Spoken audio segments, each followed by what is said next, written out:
came from somewhere before Minnesota. Like, where'd you live somewhere? Where'd you live? Where'd you come? Where'd you live? Yeah. Kansas? Canada? Kenya. I got you. Kenya. All right. Cool. What about you? Huh? Okay, you were born here. Good. It's good to be born here. All right. I was born in Thailand. I was born in a refugee camp. My parents escaped from the Secret War, which is part of the Vietnam War, across the Mekong River, and we ended up in a city called Nong Khai, and I was born in that refugee camp. We came to America, Syracuse, New York. I grew up there until I was 12, and then we moved to the Twin Cities, to St. Paul. When I was born, my parents gave me a different name. The shaman spoke to my spirit, and my spirit said, I prefer the name Tu, Tu in Hmong, which means son, like father and son. Tu Li is a very common Hmong name. It's like John Smith. And Yeah. so I would like, in school, they're like, Tu Li, come to the office. And I'm like, I didn't do anything. We are the refugees, degrees, rise, destiny, elbow easy. Reppin' our community, we breathe in two languages, anguish, anger management. Rock like heavy metal while music is heavy metal. Inspire the instrumental, retire from the desire to light up my last pencil. Yo, shout out to all the MCs up in the house. Shout out to all my people in the jungles of Laos. This tragedy, tragically, before was had to be recorded. Always wanted a country, we could never afford it. Inspired by survival.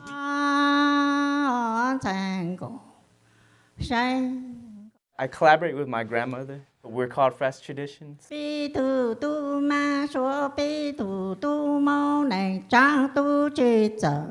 the traditional Hmong art form of poetry chanting called Gutsia. Her generation didn't have the opportunity to go to school. She was a farmer all her life. To learn her Gutsia, her poetry, she had to listen to it. She listened to these poems that were 5 to 10 minutes, memorizes stanza by stanza, because it was this oral tradition that's passed on from generation to generation.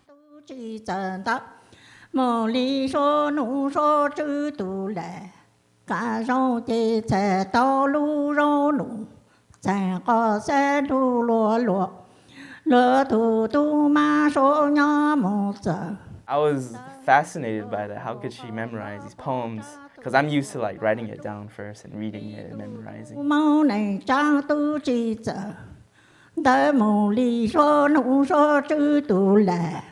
Growing up, when I saw the OGs do it, what I mean by OGs is the older generation do it, I didn't feel connected to it. When I got a little older, I was like, yeah, I do spoken word, hip hop, and I'm speaking my poems. And my grandma's just speaking her poems too, except she's just doing it from her generation and her style. The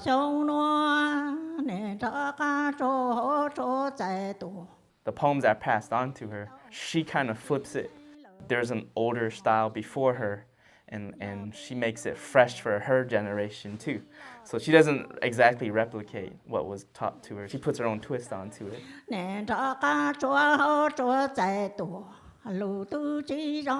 The other part of Gutsia is the freestyle aspect of it. So she freestyles her poetry too. So I was like, whoa, my grandma's an MC of her generation. She wears the shades, the sunglasses on stage, and she's real tight. She's just a superstar. Yeah. This is our vision together through generations, us building bridges. This is something that's important that she has. She's very talented, and a lot of the elders have these talents that don't get recognized. This is for our future. This is for our survival of our culture. This is our vision. This is us, Fresh Traditions. And then also for elders that might not understand what I do through hip-hop and spoken word, they can see that I'm collaborating with my grandmother, and so they might not have all these like stereotypes or misconceptions. She accepts what I do as something that's an evolution of what she does too. Hands bleed from Pandal, travel in spirals and follow the sky flow, adapt to the pyro, survival, denial, demise. The high road hill tribe will never die.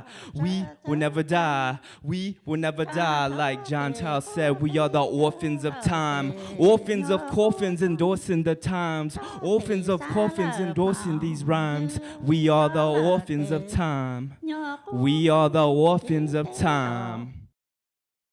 Just listening to you talk about Our roots are deep underground through lands we were forced out of. We grow together with seeds closer to the surface and breathe in this new land. When we moved from Syracuse to Minnesota, my dad said he wanted us to be around Hmong people more, a community of Hmong people, because he felt like throughout history, we've always lived in tight-knit communities together. We come together for New Year's and soccer tournaments to create our own nation.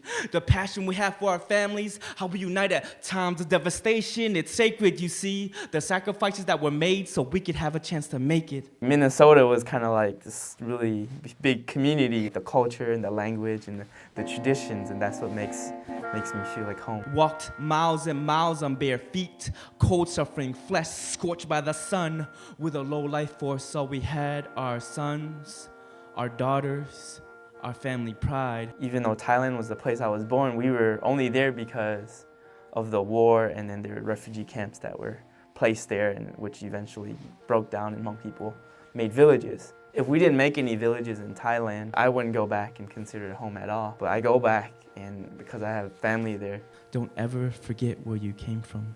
Yo chủ nhật cá cho cả hải ninh mong.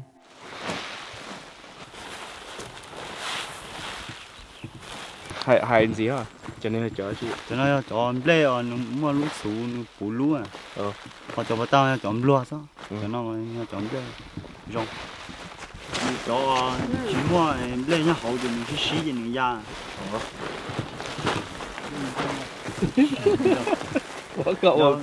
Có phụ xe.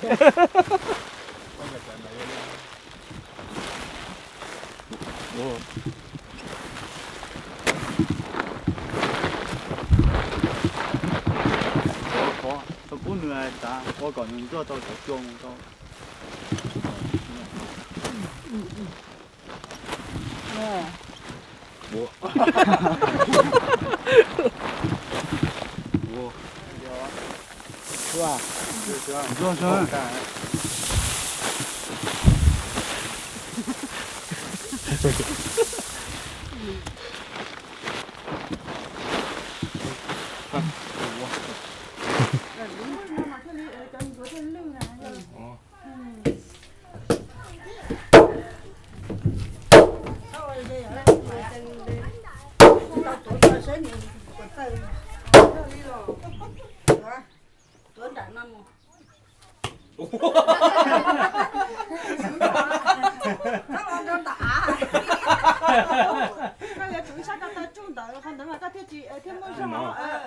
chỉ có thầu ấm lẩu họ có thêm một rau chua, ấm lẩu đó có lẩu.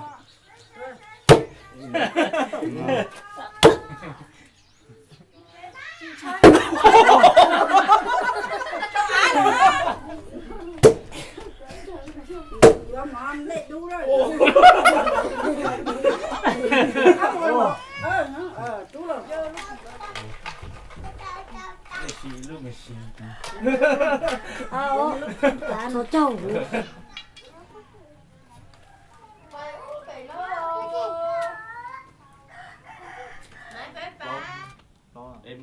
em sẵn nông thơ ý là xạo chào cho mong đi chào là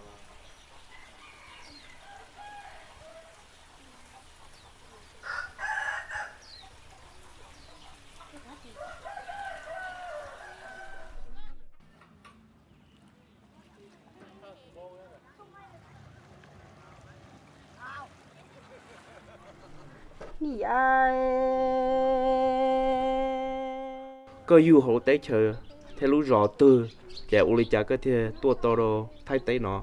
cô nè là yêu của đồ tế chờ lo tế chờ xiang khoảng thầu cô nhớ đồ tế chờ lo mà cô về ý thu mậu còn nhưng mó chị lúc tế chờ và tế chờ tơ chị này phân va bỏ lời kia lò chị bé theo li nhớ chữ tàu chị bây thì kia là cá lò bây thì là nhớ được đã xuân vĩ này chị bé chỉ xả mù mì cả chị cô tụi chị chỉ cả mù chị này thì cho bé là nhớ được lúc rồi hối khú chị thầu sư thơ có hay có cho có hay cứ chia có một bị chơi xong thế linh từ khé có ý giả lý thì thầu cũng mua cầu lâu của chị xong chị cũng nói là hay chị cũng cỡ lại thế chị cũng nhà kia thế nên cũng cho phong dư kia thế mua cho sư hư thì ở bên thế chị thầu cũng cỡ lại lên đời luôn nó chị cũng nói lần thứ hai là cũng cỡ lại tan thôi chị để một cho cái thế cỡ to ít món nó cũng cỡ to ít giả mua ý ra ở ra này ya bé ý trong mi cứ tìm mong cha bé mùa nia thiên mùa chỉ yêu lo bé chỉ mùa nó mùa chứ mùa tuổi sẽ lo cho bé chỉ mùa đâu lo mùa đâu bé chỉ mùa là lu tê tuổi ya lu chơi bé chỉ tao cái mùa tuổi đó luôn cái kia cha bé nhà lo nhá trùng tê nó cha bé vua lo nhá quan thờ chơi qua để nhá mù thờ theo bé mi cứ tìm mong ra nữa có có tiêu là cú xả nữa cú xả ồ có xả có xả kia ít món nữa chứ chỉ có hai xả có một bị chơi xong đó có xả thôi thọ này thì có hai nó chỉ mà xả thế này bây giờ có nhiều khó xả rồi ôi giờ có thêm giá cá to có yêu xả thì mất khả năng chỉ hay thế rong lông nó chứ chỉ bây giờ có thì giải đâu có lưu thứ rồi thì thổ giờ đi thổ có hai đâu có khó khăn xe đâu là thay à có tiêu chỉ tha tự đó bây giờ ôi giờ có thêm giá cá to cô xả kia lấy gì cũng hay xả cô xả im gì im mỏ tới chị cô ta chỉ hay lấy xả chỉ cho hay chị cũng xả có cho cái xe có ra cái xe có nhiều khó quá có xả cờ lo có khe tao chị thầu sư thầy của tao ôi giờ của tao mông có cô hay ý lử ó lử ta chị bé lử chị có hay lợi của cá lử có chỉ tha hay lợi của cá in chỉ có mà lử hay có mà của hay ta chỉ có hay là cá thế thì cũng giờ cũng chỉ tao hay cái xe ý rồi giờ biết hay nha có chỉ tao hay đôi ý rau lý mà có vô chỗ phử hay cho có chỗ sổ hay có chỉ sổ hay có vô chỗ hay đâu cũng nông sẽ bổ rong nông cho có mà hay lắm nông á bây giờ晓得是呢谁我还不到bé mua nhẹ mua chỉ yêu là bé chỉ mua nọ mua chứ hai bảy bé mua nhẹ mua chỉ là bé chỉ mua nọ mua bé mua nhẹ mua chỉ yêu là bé chỉ mua nọ mua chứ bé mua nhẹ mua chỉ yêu là bé chỉ mua nọ mua chứ hai tao là nó bé bé chỉ đó luôn mua đâu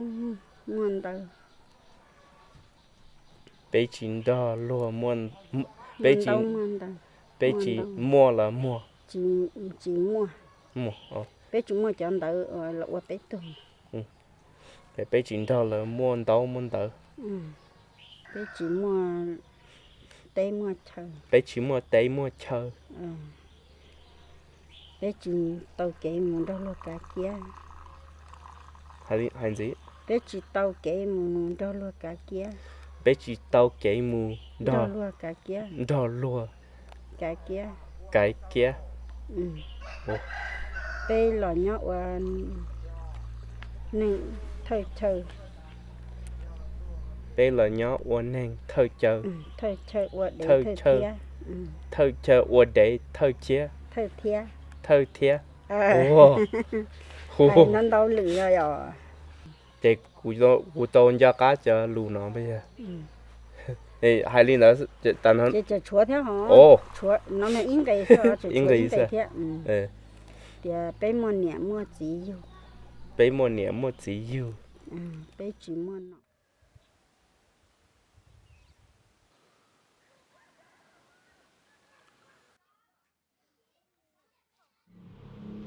răng cô bây giờ ok rồi bây giờ cái này nói như có cho thì cũng không ít cho nó có cho chị không tốt xe cũng mà hay nữa cơ để bên mông to xe nhiều cho khâu kia cho nhà tao nó muốn chơi đây còn ít ra đi nhỏ của Thái Tây. We Hmong in the mountains like to wear flip-flop sandals from the past and like to eat rice with water. Bé chuyện xấu thế thì chỉ tôi trong bé chuyện trong từ món lưu no chỉ là tuần no yeah every day hả bé chuyện từ cái thôn lưu mà cởi tao ấy à yeah không sao để rồi cũng cho các hai đâu còn tiết tế cũng tế cái gì du lên toàn cho nó lấy bộ ô ly trà của cái gì của một cái gì du lên không đơn không lạnh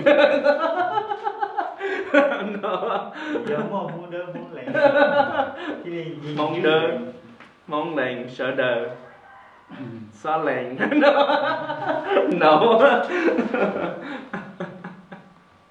cái gì chú lạnh bên địa tế thiết cộng tàu tế ok ok ok ok ok bây giờ cài đi tiền bây giờ ok và ok như con chọn nó nên bao của cái gì chú lệnh sợ tranh trong xe khứ thiết hoa hậu lử nhà ly cái hoa tê bê thiết ly và mi rù ok bê điện tê thiết cộng tàu tê thôi bé hãy hỏi chị do là nào có cái thầu cú hai ở chị có cú hai do là có thể do cân cú hai do hả cú hai do cân có thể do là vẫn ngờ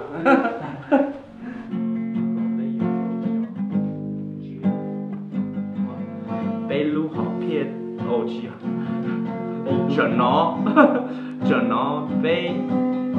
nó bé nê bố cái gì chú lên cái gì chú lên sẽ đợi chuyện mua chuyện đâu xe sẽ đợi chuyện mua đâu xe cứ我后日压力我得被海蒙电力有到列得工地我给舍得一把一路走被这给把妹绑累 all day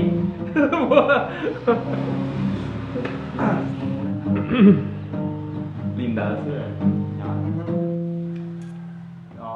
trốn gì chỉ bùa chỉ bé to vậy bé to sầu vậy bé thì do cá cho lù vậy bé thì hai tô cái fluid lù móng fluid vậy gì tao lại lư này mình thấy lại lư bé to sầu bé thì do cá vậy bé thì lại lư hai tô lại lư hai tô đo lại lư đo rong đo rong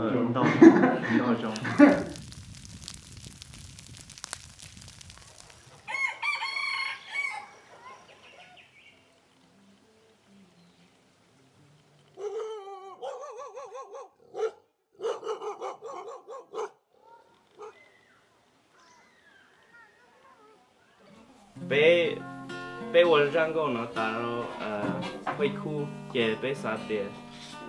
bây giờ mua rang cô nó cơ rồi CD cơ về lúc chế nó chắc ăn cả mua rồi mì cà tê chắc ăn cho mua mì cà tê mua rồi là nồng nên lúc giờ thay nên chị nên tự tới chơi đi cả thế giờ đi thầu có yếu hay có chỗ bao của có yếu ý ấy có tô có yếu sáng chế đi cha sáng chế đi có yếu mu có yếu Qua tê ta.我得的你讲，人家到 Chào ta hào, chào ta hào. Linda Chào ta hào, chào ta hào.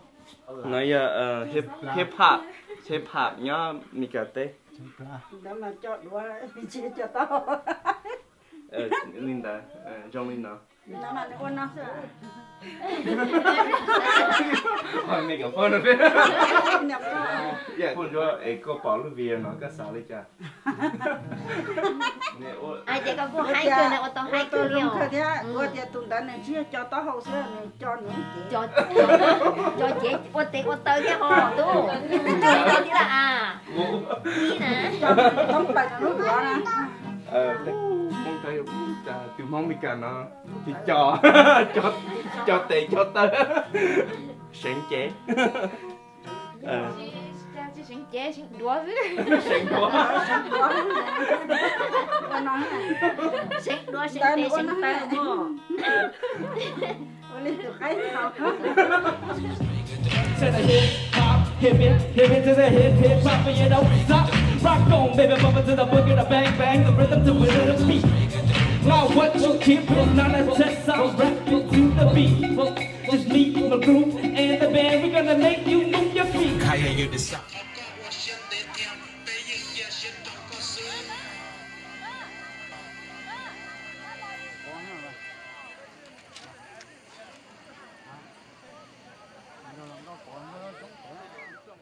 cái là gì thế nào là giờ giờ cái là cái đó xây là giờ tụi đây tu lì nhớ được cái chuyện này cả trẻ bé xã quay sang câu rồi này sẽ thêm lòng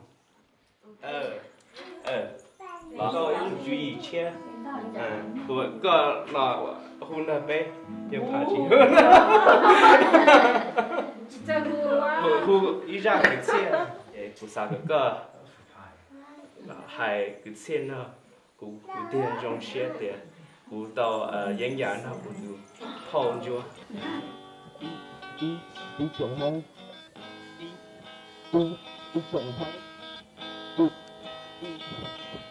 这个不写的天灵下，对这个发生个叫灵在眼就碰撞的对了还叫，被海灵忙是帮是黑，被心头是多是对是对，我就抓这个是路头。 đây là hai tiền bé hai mong nắng chỉ mua tay chờ giờ linh đỡ bé sẽ đợi vô sợ ok cực khó ya tận đây nó thuần mong bé lúc xe cứ chỉ mua cơ để lý ý từ chỉ tay chờ tôi ra cái chờ đi bé mua rõ cơ là hai tiền bé cho mong nhớ hai nè cái gì rồi mua bé thua được cái khổ sẽ chỉ tao mong lúc va hồ là sẽ bé chỉ mua nung gì ta chỉ yên mua bánh sự và lúc nè chán đủ đi ý trong mong mua cầu gì sang cho lô cho lùa cho uất tê cho mua cho bố cái chai cần ta share mình nhớ lại cho bố hai lù đỡ đua là tại chỉ vô lý cha thua ya để chờ chỉ bao chỉ khâu sợ đỡ ý ba ý bơ ý nu ý lú thiệt tôi bây giờ cái bà mang tận đây tiền lý chua tàu Get there, okay, okay. Get there, okay, okay. Get there, okay. Mùa nắng hay tia trái không đẹp nóng không đủ về món không trôi lòng khó nung nóng chỉ muốn cái lù nhớ bóng tay cha mùa nhớ như sàn bướm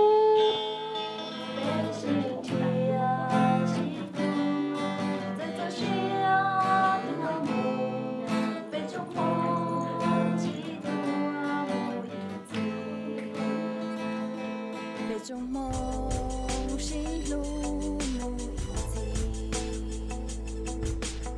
Về trong mong chỉ tuôn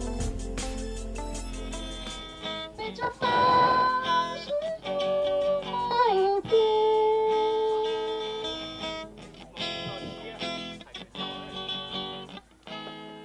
ta xưa một trào không kia tôi giá ta lo nó mòn dễ đi còn uống ta địa nó hậu thấy tế dân phải nhìn chỉ nghe để hương ta không sợ trong mơ nó lại trong hậu trợ nhà cái sinh đầu thật con nhìn nghe sợ khó tôi nghe lòng đi tới sự chỉ nghe cho nghe nhưng vì đau sông anh nhà bắt gì muốn nhiều một tế tỏ qua đi chế gọi rong qua nà tôi nông thì sao hại rong rồi du rồi giao một nông cái lòng trong xưa cần tạo tí xưa hậu cơ muốn yêu xin đầu một hai xin đầu cái lời bé hãy mong để lòng nó bé chuyện do bé bút thanh nó một bé thở lòng cho ai cú thì hay cho nó kể kia cho lê là đê rồi nu mòn đu xí lu cho kể su ô ya xua mong cho gió nó xia xa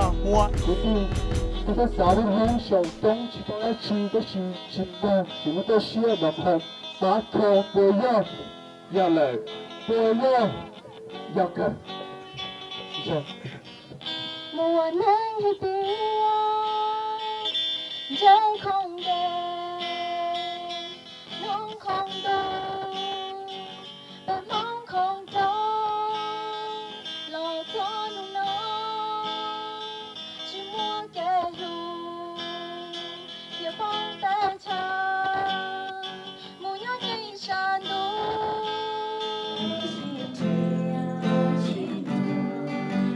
chỉ về trong mong chỉ tua một gì về trong mong chỉ tua gì về trong mong chỉ tua gì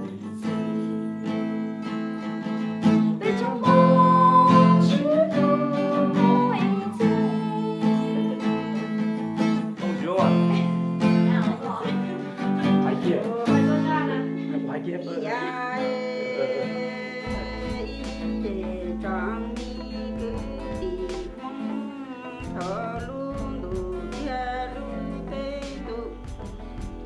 bê ni cũng tây mu tua cũng chơi nhỏ e ni na bê ni cũng tây tua cũng chơi nhỏ e bê mùa nó mùa chữ chê bê ni dê nó chi thơ na chi cho e bê ni lo xóa xa lờ kia tới nhỏ e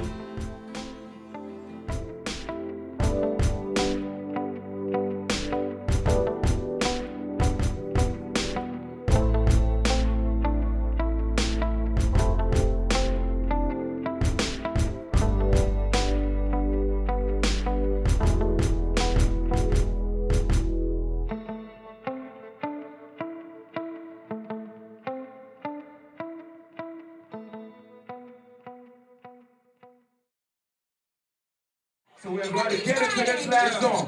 You ready? Are y'all ready? Put the peace signs up. Yeah. Put your peace signs up and we're about to do this real big.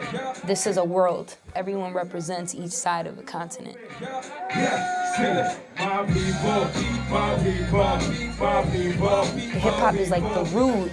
We all have our own branches. Hip-hop is a constant evolution, different stories and different influences from many different backgrounds. What you bring to hip-hop is something that I want to hear. Get proud, get proud, get proud, get proud, get proud. There's room for that cultural experience, that new experience, that specific experience from Compton to St. Paul to Minneapolis to Accra to Puerto Rico. This connection of rhythm and music and energy, and at the same time we're all educating each other and influencing each other from our own backgrounds. We have a powerful force through this culture and community called hip-hop.